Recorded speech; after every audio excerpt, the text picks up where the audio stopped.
Amém.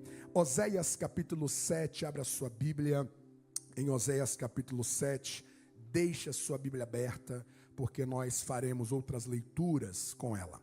Enquanto você encontra o texto, nós queremos lembrar que toda primeira quarta-feira do mês, nós temos uma pequena vigília aqui na sede, voltado para a sede, a partir das 22 horas. Geralmente nós oramos até 0 hora. Você que deseja elevar o seu tempo de oração ao Senhor, faça um propósito, venha junto-se a nós aqui na sede, aqui nesse tempo, aqui no auditório mesmo. Nós estaremos orando pelo mês, orando por uns pelos outros. Sempre tem sido sim, um tempo de muito quebrantamento, de muito clamor ao Senhor.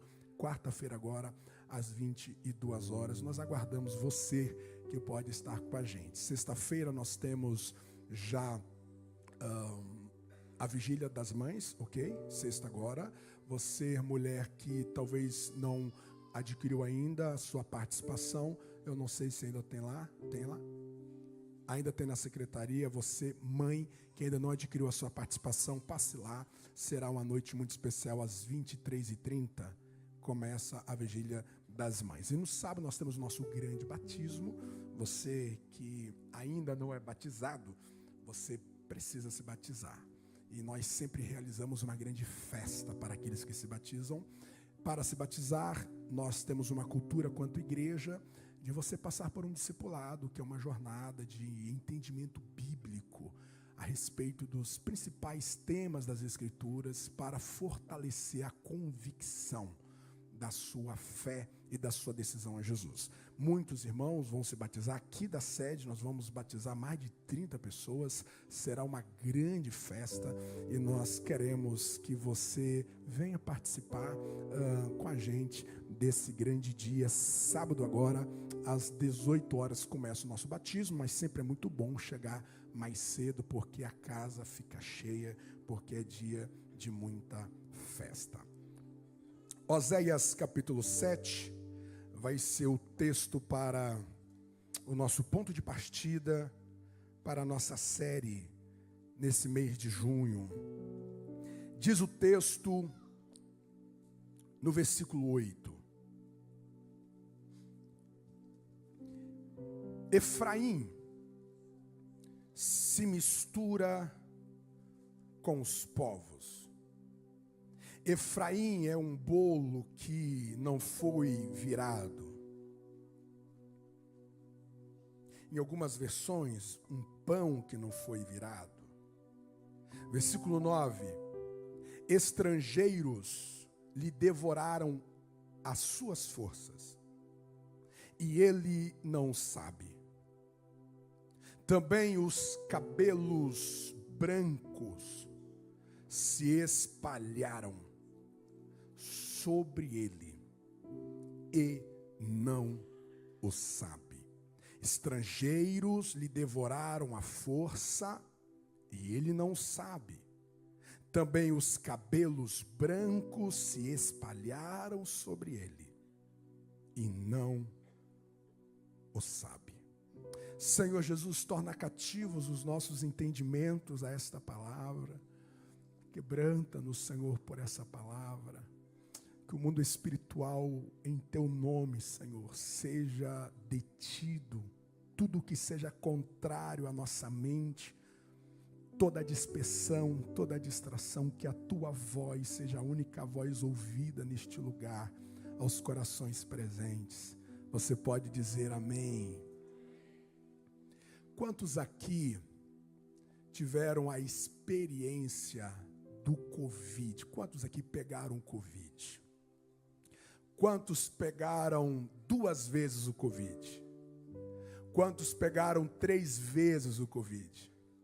Meu Deus do céu, gente, você é sobrevivente mesmo, hein? 4 vezes. Meu Deus do céu. Pentacampeão. 5 vezes não tem, né? 5 vezes, meu Deus. 5 que é penta, né? Penta, né? Tetra, né? Pentacampeão. Não, 6 vezes não tem. Ufa, ainda bem, né? O Covid veio sobre a nação, sobre o mundo e mudou tudo. Mudou as nossas rotinas, mudaram a agenda do mundo, mudou o nosso jeito de trabalhar, nosso jeito de cultuar. Foram tempos muito tensos e difíceis que todos nós passamos. Perdemos amigos, perdemos parentes. De fato, a pandemia veio e tirou muitas coisas da rota. Quando a pandemia se tornou um pânico mundial, os médicos descobrindo ainda a respeito de sintomas, sobre como lidar com tudo isso, a questão do isolamento, me parece que nos primeiros eram 20 dias, alguma coisa assim, 15, 20 dias, e era tudo muito novo, e a gente ficou tudo muito perplexo a respeito de como lidar com tudo isso. Lá em casa, a minha esposa foi a porta de entrada para o Covid lá em casa, e ela pegou 4 vezes o Covid, mas todas as vezes que a minha esposa pegou o Covid, eu não senti nada. O Alejandro não sentiu nada, a Alessa também não sentiu nada, e de repente começaram a noticiar que haviam organismos que estavam com vírus, mas que não apresentavam sintomas. Então veio ao nosso conhecimento a respeito de pessoas que eram assintomáticas. Isso significava que eles estavam com vírus, mas que eles não sentiam nenhum sintoma. Essa questão de ser assintomático não é uma questão única, exclusiva do Covid. Existem muitas outras enfermidades, doenças, que se instalam no organismo, se infiltram no organismo e não apresentam nenhum alarde. E de repente, quando o sinal vem, em alguns casos é irreversível. De maneira que existem doenças, existem patologias que são assintomáticas até eclodir. Em alguns casos pode ser revertido, outros não. Existem doenças que elas são assintomáticas. Até aqui eu acredito que faz muito sentido com o texto que nós lemos. Nós estamos diante de um livro que fala sobre um casamento. A respeito de Oséias e a sua esposa, que era uma parábola a respeito do casamento, de uma relação conjugal parabólico de Deus para com Israel. E quando nós chegamos aqui no texto, nós encontramos uma grande denúncia que Deus está fazendo a Israel. É como se o marido estivesse dando uma denúncia à sua esposa. E são textos fortes, são palavras chocantes que vai nos levar a uma profunda reflexão. Eu quero nessa manhã me policiar para ser o mais reflexivo possível. Eu lembro de uma vez que o Alejandro, ele tinha 8 anos, ele queria pregar. Pai, eu quero pregar. E eu disse, meu filho, bom, eu dou aula aqui na ET Blue, vai lá e faz um devocional. Ele anotou o devocional e ele deu o devocional, uma reflexão muito brilhante. O Alejandro tem uma mente muito brilhante em relação às Escrituras. E eu lembro que ele estava lá ministrando o devocional e de repente ele aumentou a voz. Eu achei aquilo lá interessante. E ele terminou a conclusão, eu dei a aula, cheguei em casa, liberei as palavras de afirmação sobre ele. E eu disse, meu filho, eu achei muito interessante que em um dado momento você elevou o volume da sua voz. O que foi aquilo? Ele disse, não, pai, é que eu escrevi no meu esboço, momento pentecostal. Então assim,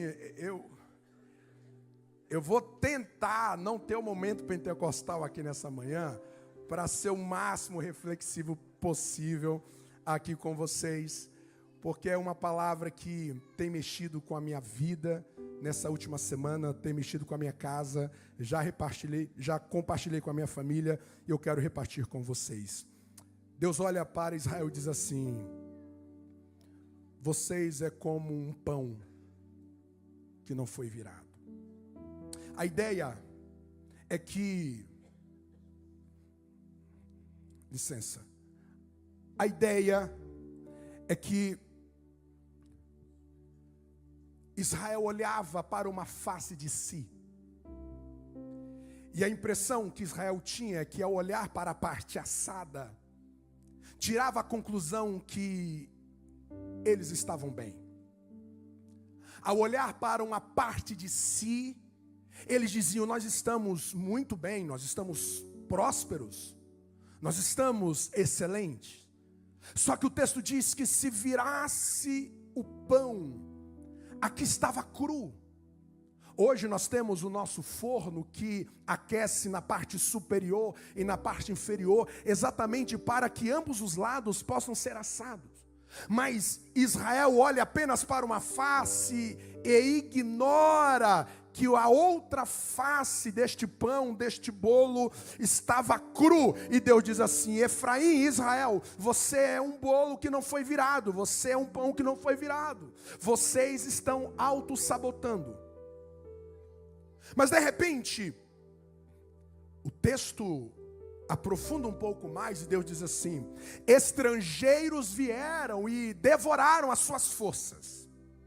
Forças é aquilo que nos coloca de pé, aquilo que nos coloca em movimento. É a força que é responsável por toda a nossa coordenação motora. Forças que nos faz ir, vir, ficar em pé, sentar, movimentar. Forças que movimentam através de músculo, através de nervos, que coloca em pé os nossos ossos. Forças. E a minha pergunta é: como é possível você perder as suas forças? Como é possível você perder toda a capacidade de esforçar-se e você não perceber? O texto está dizendo: estrangeiros vieram e devoraram a força de vocês, e vocês não sabem, e vocês não percebem.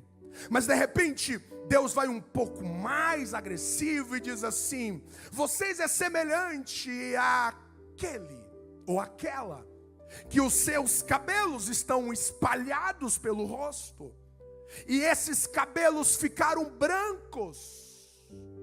Mas vocês não perceberam, vocês não desconfiaram, vocês não viram que os cabelos estão brancos. Mas como isso é possível?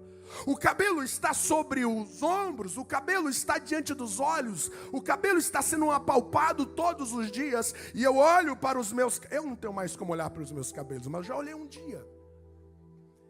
E você olha para os seus cabelos compridos e diz: meus cabelos estão bons, estão vigorosos, os meus cabelos estão novos, mas eles estão brancos. Deus está dizendo: Israel, o cabelo de vocês estão brancos, embranqueceram, envelheceram, e vocês não viram. Aos olhos de Israel, esses cabelos permaneciam pretos e novos. Mas Deus está dizendo: vocês não viram, vocês não perceberam, vocês não sabem que o cabelo de vocês envelheceram.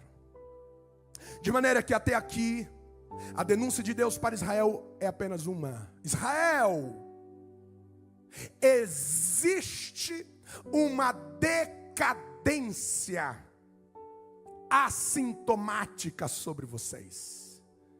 Existe um declínio sobre a fé de vocês, sobre a espiritualidade de vocês. Existe uma decadência integral sobre vocês. Vocês não estão bem, vocês estão mal, vocês estão devorados, vocês estão fracos, vocês estão fracassados, enfraquecidos. Mas vocês não enxergam, vocês não percebem, porque essa é uma decadência assintomática. Você consegue perceber essa manhã que é possível uma decadência se instalar na sua vida sem alardes? Você consegue imaginar que seja possível um declínio se instalar, se infiltrar na sua vida e você não perceber? Porque esse declínio, essa decadência, essa frieza, essa mornidão, ela está assintomática.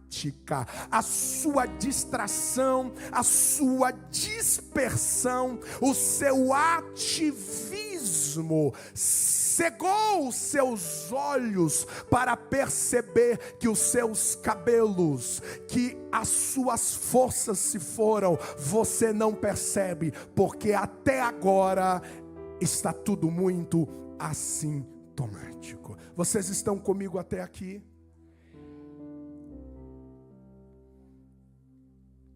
Eu gostaria de olhar com vocês um estudo de caso.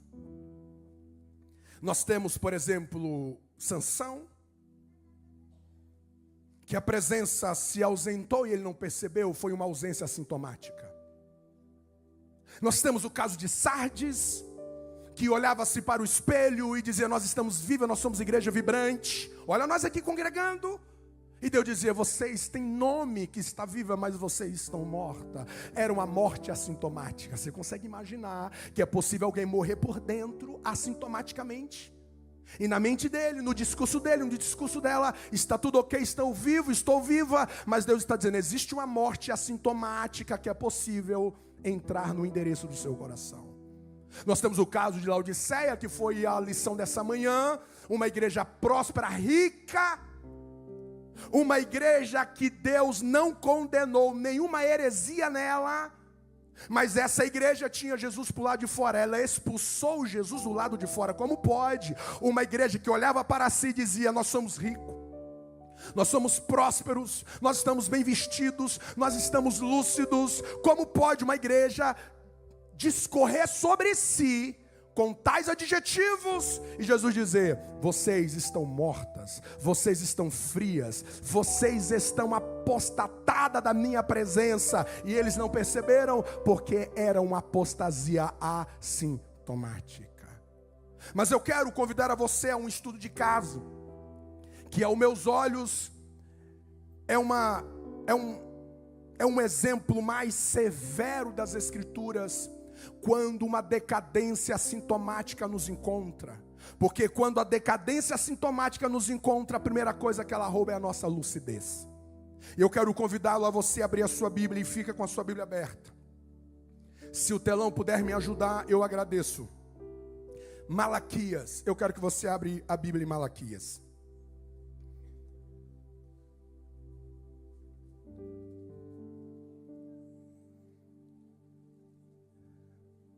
Malaquias capítulo 1. Malaquias é um autorretrato de um coração cuja decadência sintomática se instalou e roubou toda a lucidez. Eu quero que você fique com a Bíblia aberta e nós vamos ler alguns textos. O versículo 2 diz assim: eu vos tenho amado, diz o Senhor, mas vós dizeis: em que nos tens amado? Em que nos tens amado? Em que nos tens amado? Olhe para cá.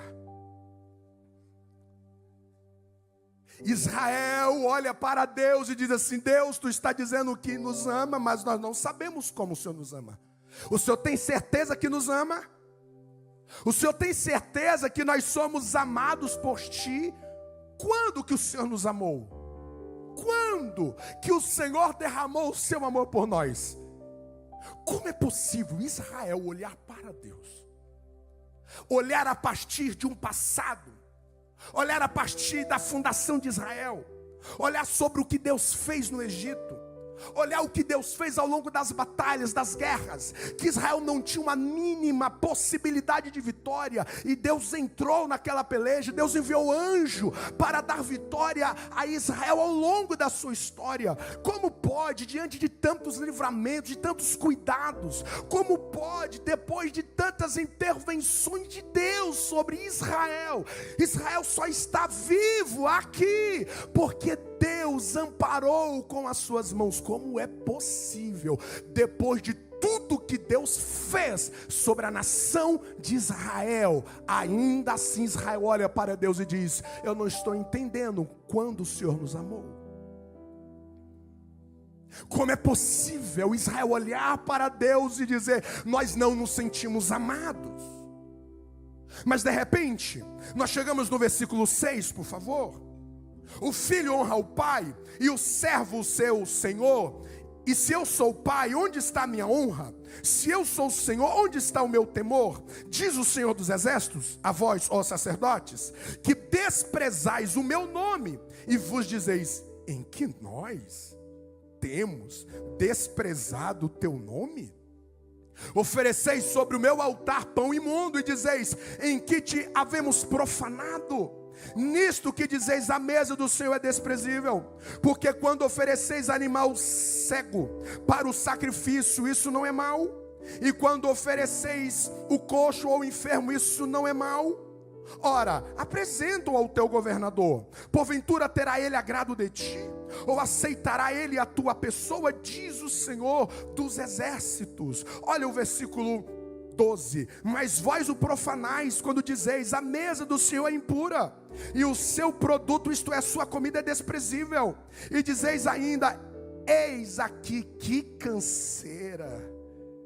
E o lançaste ao desprezo, diz o Senhor dos exércitos. Vós ofereceis o que é roubado, e o coxo e o enfermo, assim trareis a oferta. Aceitaria eu isso da vossa mão, diz o Senhor? Olha o versículo 14. Pois seria maldito o enganador, que tendo macho no seu rebanho, promete e oferece ao Senhor o que tem mácula. Porque eu sou o grande rei, diz o Senhor dos exércitos. O meu nome é terrível entre os gentios. Olhe para cá. Como pode sacerdotes saber de toda a lei do altar? Existe um livro inteiro chamado Levítico, que esses sacerdotes tinham acesso. Por mais de 20 vezes aparece as palavras sem defeito, sem defeito, sem defeito, sem defeito, dizendo que o altar exigia perfeição na entrega. O animal deveria ser perfeito, o cordeiro deveria ser perfeito. Mas nesse texto diz as escrituras que os sacerdotes traziam cordeiros cegos, mancos, coxos, doentes, e eles traziam ao altar de Deus, e Deus dizia: vocês estão me desprezando, me oferecendo isso, vocês estão me desonrando, me oferecendo isso. E os sacerdotes olhando para Deus e dizia: como assim que nós estamos te desonrando? Nós estamos oferecendo sacrifício.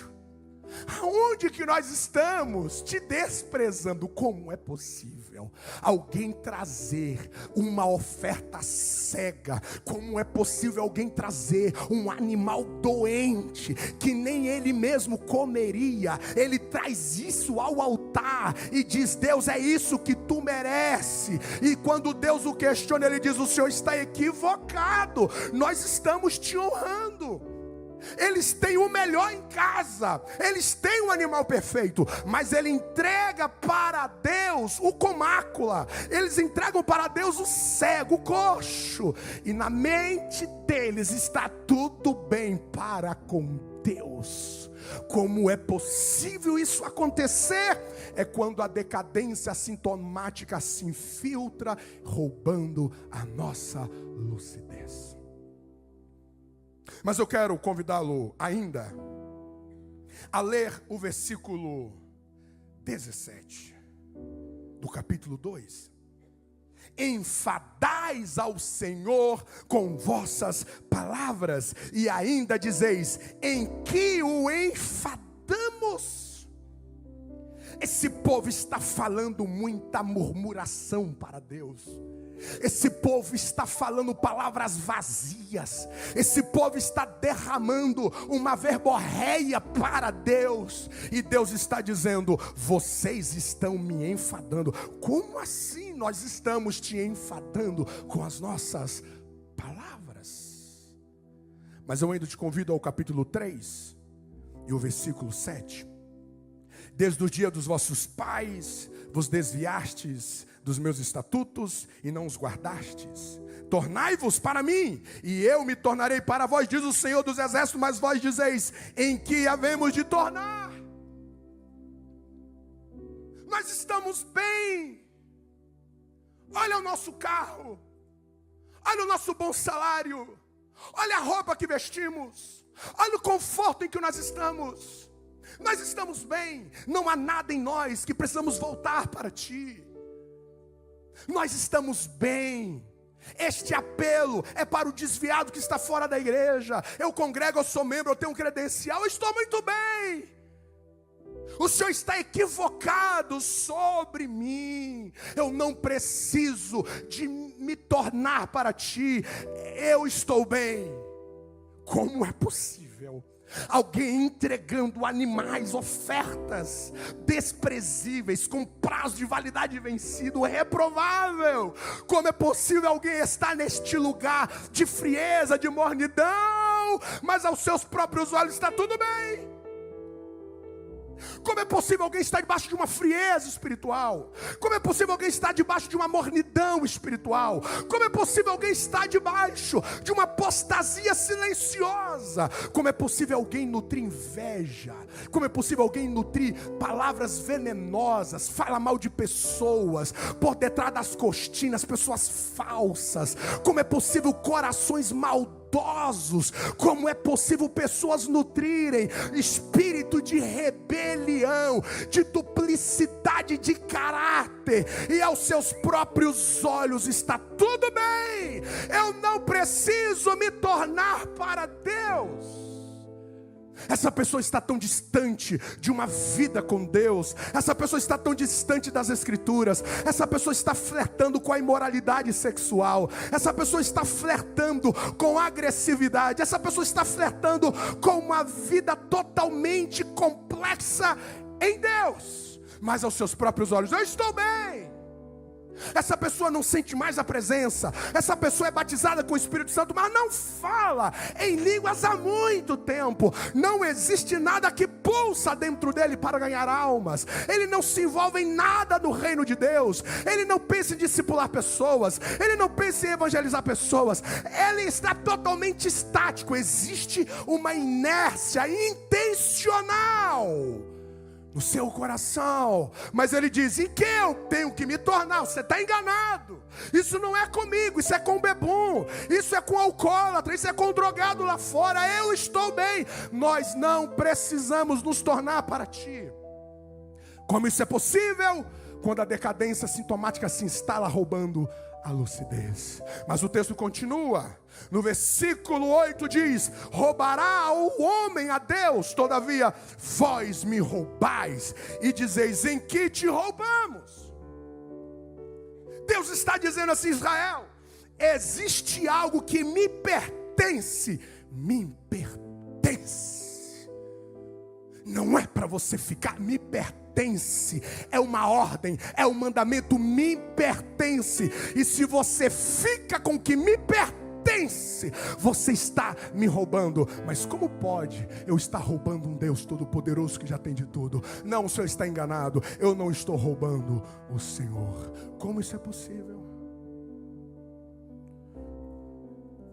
Mas ainda nós chegamos no versículo 13 do capítulo 3 e diz assim: as vossas palavras foram agressivas para mim, diz o Senhor, mas vós dizeis: o que temos falado contra ti? Xingamentos, palavras podres, palavras malditas. Então é maldição. Não, o senhor está enganado, nós não estamos falando nada. Não, o senhor está equivocado, o senhor entendeu errado essas palavras. Vocês estão comigo até aqui? A minha pergunta é: se isso é possível acontecer com Deus, se essa decadência sintomática roubando a nossa lucidez pode acontecer na minha relação com Deus, imagina se isso não pode acontecer em família. Você imagina o quanto que isso não pode acontecer dentro de casa? Então eu quero convidá-lo a olhar para os mesmos textos, mas agora pensando nós fazendo isso uns com os outros em casa. Nós fazemos isso em casal, fazendo isso com os nossos filhos, fazendo isso com os nossos pais. Então nós olhamos para o texto e diz assim: em que tu tem nos amado? Uau! Essa esposa olha para o marido e diz: não, você não me ama mais. Não, você não me ama. Ou o marido olha para a esposa e diz assim: não, você não me ama. Esse filho olha para o pai e diz: não, vocês não me amam, porque se me amasse. Você não me ama. Você não me ama. Aí lá na mente dele ou dela vem assim: tá, mas e aquelas noites de sacrifício? E aquelas entregas? E as vezes que eu perdoei?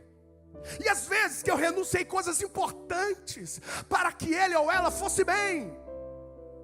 Onde está a minha entrega a sair da cidade, sair da casa dos meus pais, e eu não te amo? Olha as noites que eu passei acordada, filha, para cuidar da sua saúde, e agora você diz que eu não te amo. Quantas vezes nós olhamos para os de dentro de casa e falamos: você não me ama mais. Só que esse não me ama mais é um discurso, é uma narrativa de um coração em decadência sintomática, sem lucidez, aonde que ela ignora feitos, memórias de afeto, memórias de auxílio, de socorro que ele deu, que ela deu, mas tudo isso fica apagado e diz: não, você não me ama mais. Você consegue imaginar quantas vezes nós entregamos a nossa oferta ao nosso cônjuge? Uma oferta manca, uma oferta cega, uma oferta doente. Aí de repente alguém disse: olha, você está tão distante, você não é mais a mesma. E alguém disse: não, você está enganada, eu estou entregando a minha oferta. Está mesmo. Você já ouviu aquela fala assim: ah, você está chorando de barriga cheia? É verdade, a barriga está cheia, mas de animais defeituosos. Uma atenção manca, um olhar manco, toques doentes, vazios, superficiais. O abraço é tão seco, a afeição é tão deformada. Quantas vezes nós estamos entregando para os de casa, nós estamos entregando ofertas terrivelmente adoecidas pela metade. E na nossa mente nós estamos dizendo: eu estou fazendo tudo por esse filho. Não, mulher, você está reclamando de barriga cheia. Ah, se você olhasse para a sua cunhada, você olhasse para o seu irmão, você tem que levantar a mão, você tem que levantar o pé para cima, porque essa mesa está farta das minhas ofertas. Porém, ofertas cegas, tempos cegos, palavras cegas. E sabe qual é o pior? É porque assim como Israel a gente faz. Israel pegava o melhor e não entregava para Deus. Aí você pega o melhor e entrega para a funcionária. Você pega o melhor e entrega para o funcionário, você entrega para o patrão. Você entrega para o fornecedor, você entrega para o seu cliente. Você pega o melhor e entrega para a mãe. Você pega o melhor e entrega para o pai. Os casados agora dizendo. Você pega o seu melhor e dá para um amigo. A melhor oferta, o que você tem de melhor de energia, o que você tem de melhor de entusiasmo, o que você tem de melhor de fidelidade, de cortesia, cordialidade, você pega e entrega para os de fora, para o seu líder. Mas dentro de casa você pega, pega esse cordeiro cego aí com 3 pernas, tá bom, é melhor 3 pernas do que nenhuma. E você vai derramando para o coração da esposa. E às vezes a esposa olha para os seus amigos, às vezes a esposa olha para o seu líder, como você o trata, como você trata o seu patrão, o seu trabalho, como você trata tudo à sua volta. E ela olha para o seu prato, uma oferta cega, manca, doente. E ela olha para o prato que você está servindo as pessoas, tudo perfeito. E o quanto que isso machuca. Mas ele não percebe, essa esposa não percebe. Porque a decadência sintomática rouba a lucidez. E na cabeça dele, na cabeça dela, está tudo ok.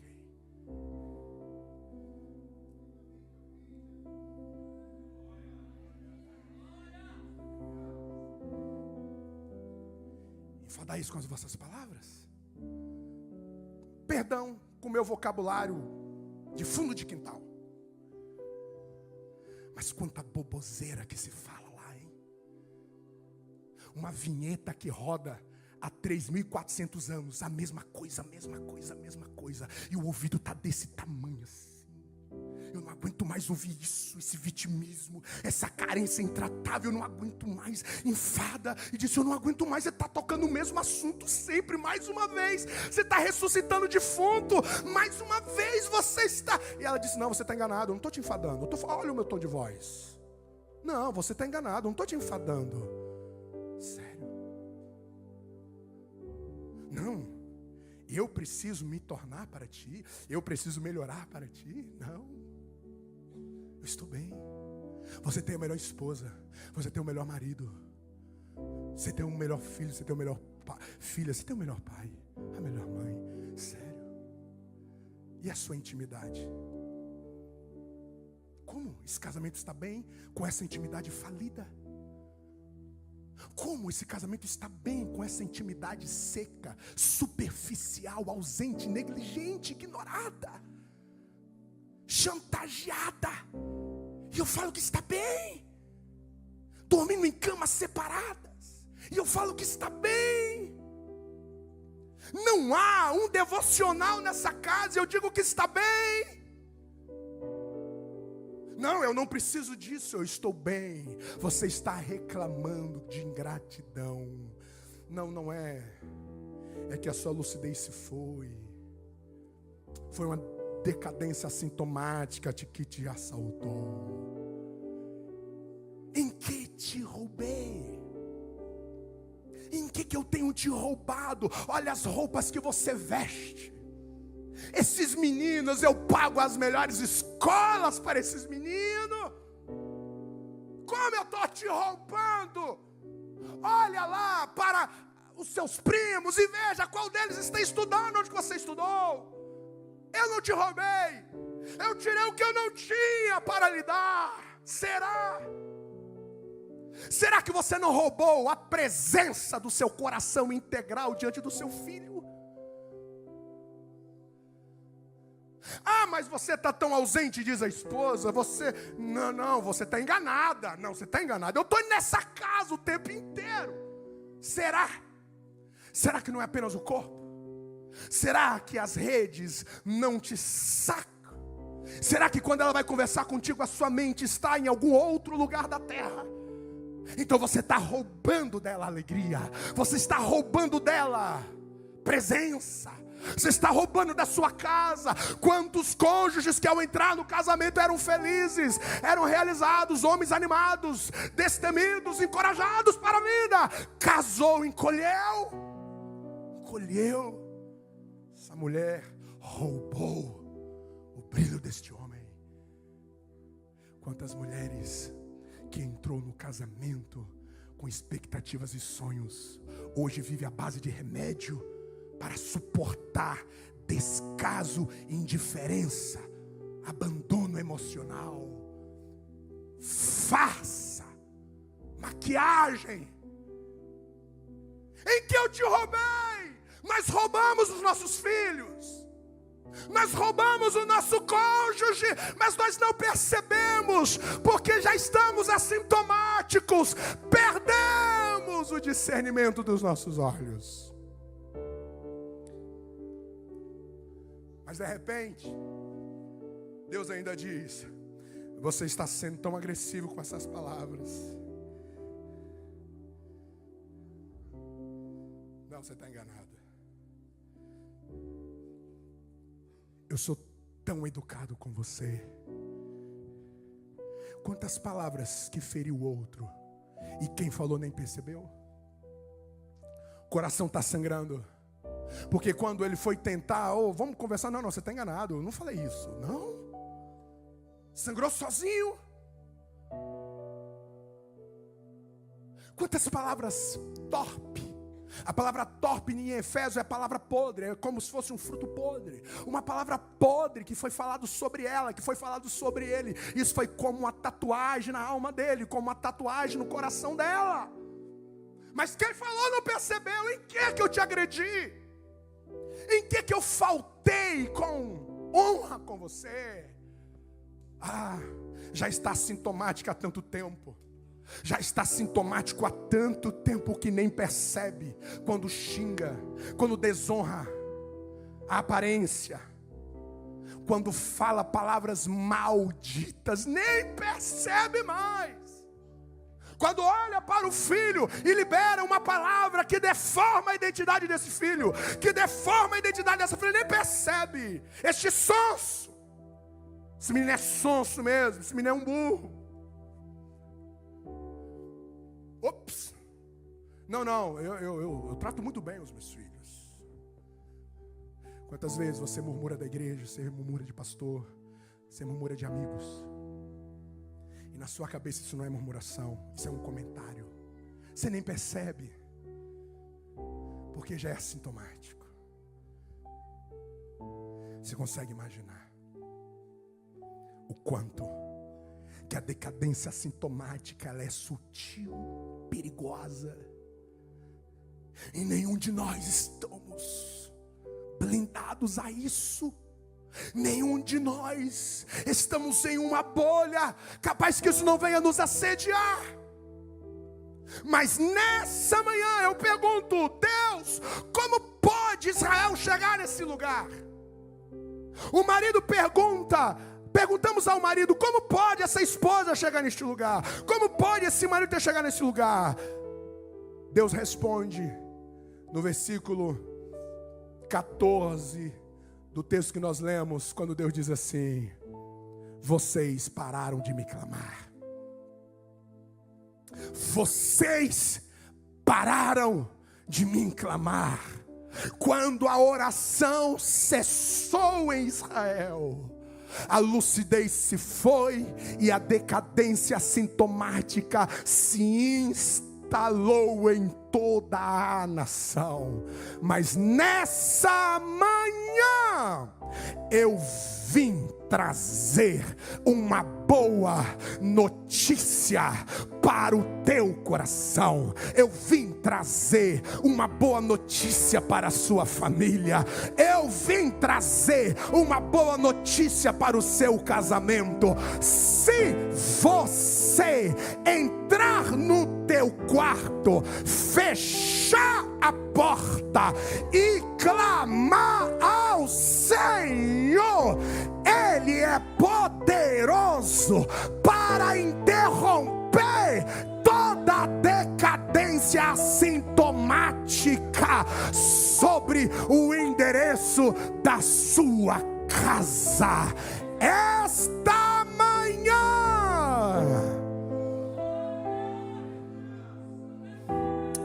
Aleorezizi revavukamandara comácia.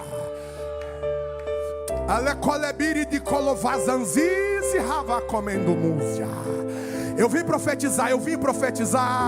Se alguém crê e recebe, levante a mão que eu vou profetizar nesta manhã.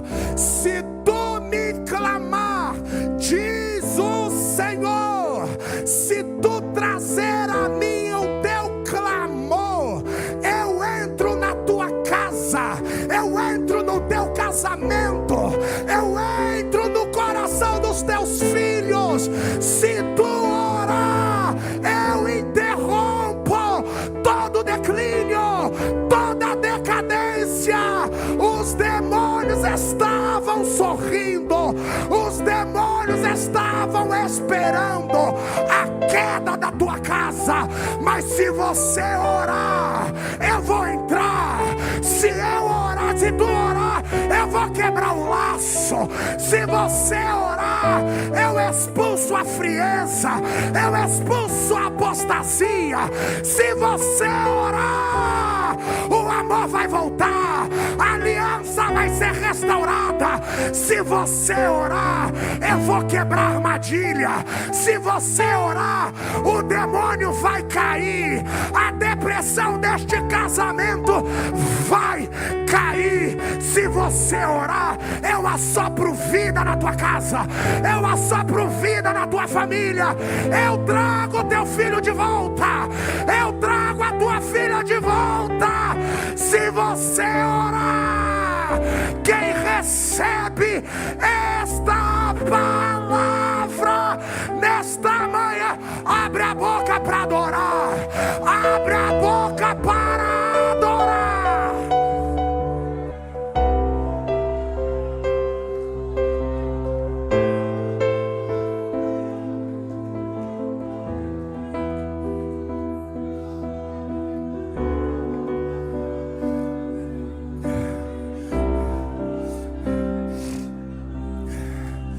Assim me manda te dizer o Senhor nesta manhã: estou devolvendo a lucidez aos teus olhos, estou devolvendo o discernimento dos teus olhos. Eu vou te mostrar o que está acontecendo nesta casa, eu vou te mostrar o que está acontecendo no mundo espiritual, eu vou te mostrar, eu vou te revelar. Ela colereberaçá, rei colebivassaio. Não vai ter divórcio, ninguém vai morrer, o teu filho não vai morrer com cocaína no nariz, ninguém vai morrer no álcool, ninguém vai morrer debaixo de maldição.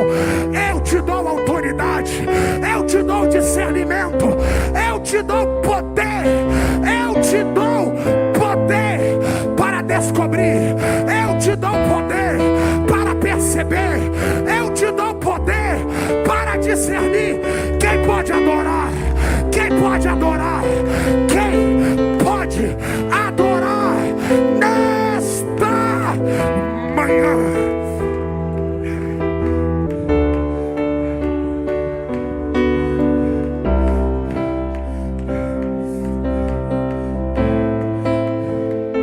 Pegue na mão de quem está ao seu lado. Pegue na mão. Bem-vindos, bem-vindos à série Família Forte em tempos difíceis. Bem-vindo. Deus está entrando na tua família. Deus está entrando no seu quarto. Deus está entrando naquela mesa. Deus está entrando naquela cozinha. Chega de chorar debaixo do chuveiro. Eu estou entrando lá. Eu estou entrando lá.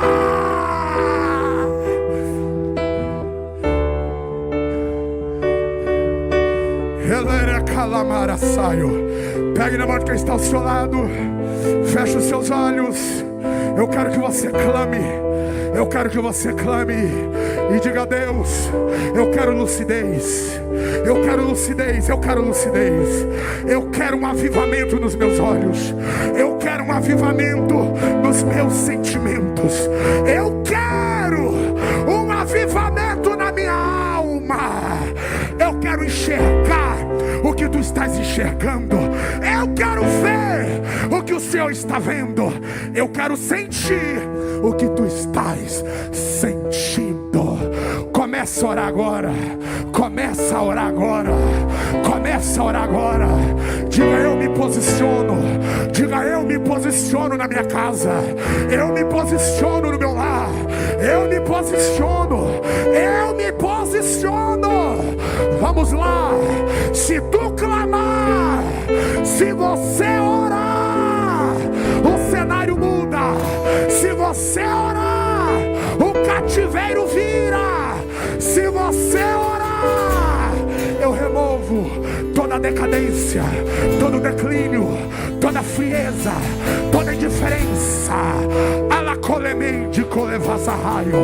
A igreja ora. Algo está acontecendo aqui. Algo está acontecendo no mundo espiritual. Você é batizado com o Espírito. Vamos lá. Ore em línguas. Ore em línguas. Você vai chegar com outro olhar naquela casa. Você vai voltar com outros ouvidos para aquela casa. Está acontecendo algo aqui. Está